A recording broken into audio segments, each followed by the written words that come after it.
The inspiration is to look at performers and performances. So many of the works speak to the performing arts, a lot of theater, dance, musical performers. But it also uses that as a metaphor to think about performance in daily life, even looking at politics, religion, and the ways that we kind of evaluate the performances of those around us while they're looking at our own performance. That's Peter Doebler from the Dayton Art Institute. All the World's a Stage is an exhibit happening at the DAI now through August 9th in Gallery 117. I'm Larry Coressel with Arts Focus.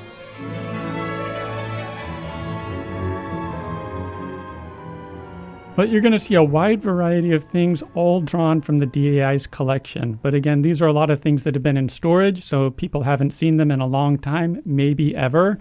And it draws across the museum's collection. So you've got things from India, Japan, America, Europe, a wide range of cultures going back, more than 1,000 years to something as recent as 2020. And you're going to see paintings, ceramics, sculptures, woodblock prints, other kinds of prints, really a lot of different mediums too. Give me an example of some of your favorite things in this show. One of my favorite things is one of the smallest things also. It's this really incredible engraving by Virgil Solis, a German artist from the 16th century, and it depicts Orpheus and the animals. Of course, Orpheus, famous for being one of the greatest musicians, able to even tame the animals with his music. But one of the interesting details is that often Orpheus is shown playing his lyre, but here he's playing a viola da gamba. And then you have, within the space of a couple of inches, more than 30 animals. It was a great subject for artists to be able to show their virtuosic ability depicting animals. So you've got, things like rabbits, deer. But then you've also got things like elephants and aardvarks, or even fantastical creatures like unicorns, griffins. And one of the most charming things is sitting in the tree is a monkey that's also trying to copy Orpheus. He has two sticks and he's pretending to play along with him. So you mentioned one of the smallest pieces. What's one of the biggest ones in this show? One of the biggest ones is a large painting by an Indian artist named Sita Devi. She was active in what's kind of considered a folk art movement from the region of Mithila in India. These were often paintings that were done on the side of houses, but then women saw it as an opportunity also for economic advancement. And then in the 60s and 70s, she was one of the artists that was doing these paintings. So it's a very large painting, and it depicts Krishna dancing with the gopis. He's playing his flute. It's a really lovely, magical scene. Some of the artists depict known artists. So you're going to see a really amazing Barbara Morgan photograph of Martha Graham in really an iconic dance pose.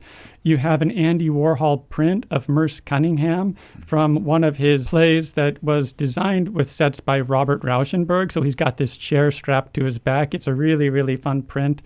And we've also got some things related to Dayton performing history. So two of the photographs come from the 1930s, and one is of Paul Katz, who was directing the precursor to the Dayton Philharmonic. It's a performance in the Dayton Art Institute in the auditorium stage, and it's really got this dramatic lighting. It's almost like Stokowski and Fantasia. You've got the shadows coming up on the background. And that's a photograph by Jane Reese, who was a local Dayton artist and icon of the arts community. And then we've got another photograph of the Schwartz dancers, which was the precursor to the Dayton Ballet, and possibly one of their first performances again in the Dayton Art Institute auditorium. So these nice connections also to the long history of the performing arts in our Dayton community. With a name like All the World's a Stage, I was wondering if there's any performance art going on, any music or live performances happening in tandem with the showing.